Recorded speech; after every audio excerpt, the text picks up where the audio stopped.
That was Rahul Gandhi on the 15th of January this year when he said the only option left to fight is the BJP and RSS. He also said that we are fighting the Indian state. He says the BJP and RSS have captured every institution and hence the Indian state itself. But has this war against the Indian state officially begun? We ask you this because a statement by Congress MP Renuka Chaudhary has sparked massive furor. In a show hosted by Rajya Sabha MP Kapil Sibal, the Congress MP says there could be civil disobedience in India soon. Not just that, she goes on to say that people will have to hit the streets to realize their rights. Interestingly, when questioned on the same, she doubled down on her claim and even goes on to involve Mahatma Gandhi to back her claim. Listen in. तो अगर media चर्चा नहीं करेगा, अखबारें चर्चा में, print media तो चर्चा होगी कहां? पार्लियामेंट में चर्चा नहीं होगी तो कौन सा ऐसा एवेन्यू है, कौन सा ऐसा प्लेटफॉर्म है जहां चर्चा होगी? या हो गई वहां जब लोग सड़कों पे आ जाएंगे, सिविल डिसोबीडियंस होगी, जब लोग अपने हक पहचानेंगे कि संविधान के नीचे वी द पीपल, हम हकदार बनके हम बोलेंगे। ये पहले देश ने देखा है और भविष्य में होगा ये। I don't understand why this has become such a news item, because civil disobedience is not something Renuka Chaudhary has invented, for God's sake. This is what Mahatma Gandhi has brought about. It was a force that we used as a democratic process. It was to challenge the authorities who suppressed us. And it was a movement in history. So when we talk about civil war, what's the big thing? I don't understand. What is the issue here?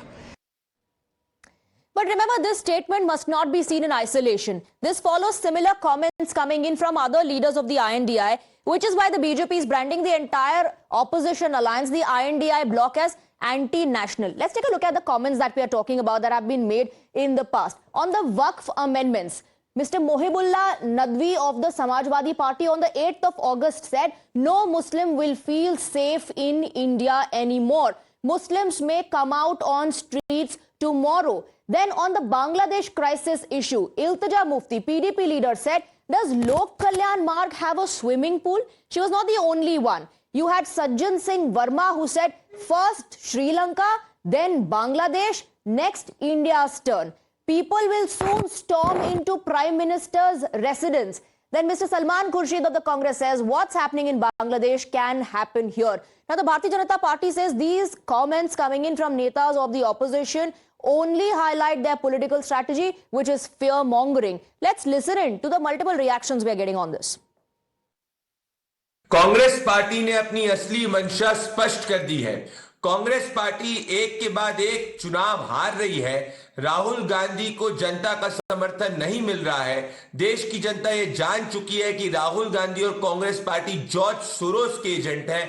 तो अब Congress party के नेता ये चाह रहे हैं कि जनता सड़क पर आए और विरोध करे और देश के अंदर आपसी तनाव बढ़े। मैं उनसे सहमत हूं।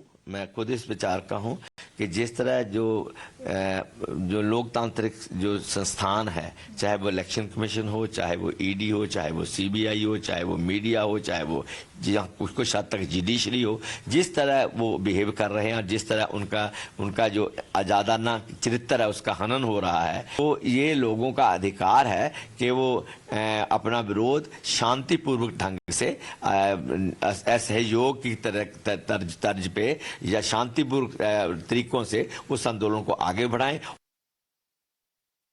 कांग्रेस के प्रवक्ता ने किस समय कौन सी बात की, हम समाजवादी को उस पर कोई टिप्पणी नहीं करनी है। समाजवादी समझते हैं कि भारतीय जनता पार्टी के शासन में जिस तरीके के हालात हैं, हमारा लोकतांत्रिक अधिकार है जो हमें संविधान ने अधिकार दिया है, हम लगातार जनता के मुद्दे उठा रहे हैं और जनता की बात कह रहे हैं। जो समाजवादियों का रास्ता है, हम बाबा साहब के संविधान पे, श्रद्धेय नेताजी के रास्ते पे चलते हुए जनता के मुद्दे उठाते रहेंगे।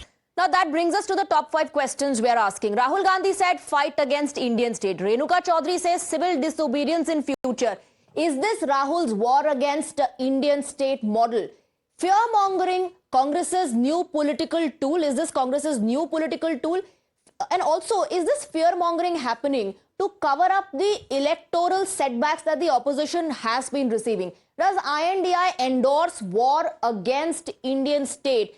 Democracy in danger. Is that a fact or is that just fear-mongering? Let's open up the debate and let's go across to our guests. We're joined by Mr. Tom Vadakkan of the Bharatiya Janata Party. Professor Jyotsna Trinagri of the TDP is joining us on the broadcast. We have Dr. Pulla Rao, political analyst, and Yash Bharti, spokesperson of the Samajwadi Party. Thank you very much for joining us. I want to begin with you, Mr. Tom Vadakkan, because Renuka Chaudhary in the latest statement, part of the clarification has said, why has this become a news item? She did not invent civil disobedience. So why is the BJP going after her and the Congress and the entire opposition saying this is tukde tukde mindset?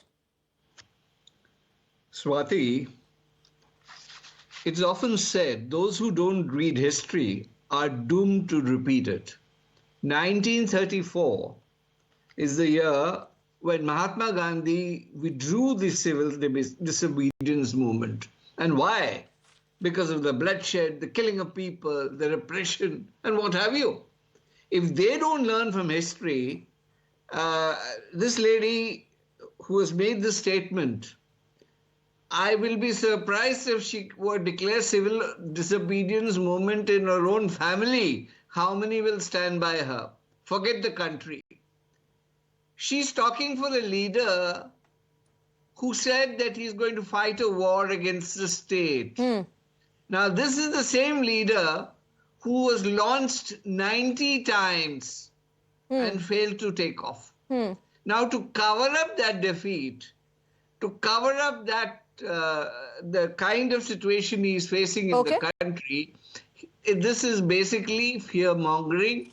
And of course, they've got a lot of money from Okay, so you're linking it to elections, you're linking it to the poll loss of the opposition. Let me bring in Dr. Rao. Dr. Rao, every time the opposition loses a poll, what you see is fear-mongering. That's the allegation coming in. Also, civil disobedience.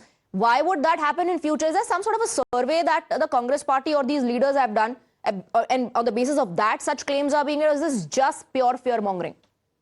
No, nothing wrong in civil disobedience. I heard Mr. Vadakkan say, I respect his views and all that. You know, civil disobedience is opposite of what's happening in Chhattisgarh. That is violent disobedience. I think we should welcome it. There's nothing wrong. If she is going by the Gandhian path, she has quoted Mahatma Gandhi, who was later followed by Martin Luther King and then Nelson Mandela. There's nothing wrong. They can take to the streets. Yes, but what was happening back then, sir? What was happening back then when the civil disobedience movement was launched? Yes, sir, it was launched in 1930, and it's an example, it's the gold standard for all Indian politics. You know, if you do that, there's nothing wrong. You go on a dharna. Anna Hazare went and did his own dharna. Okay, all right. You know, I have to interrupt you because I'm given to understand that the finance minister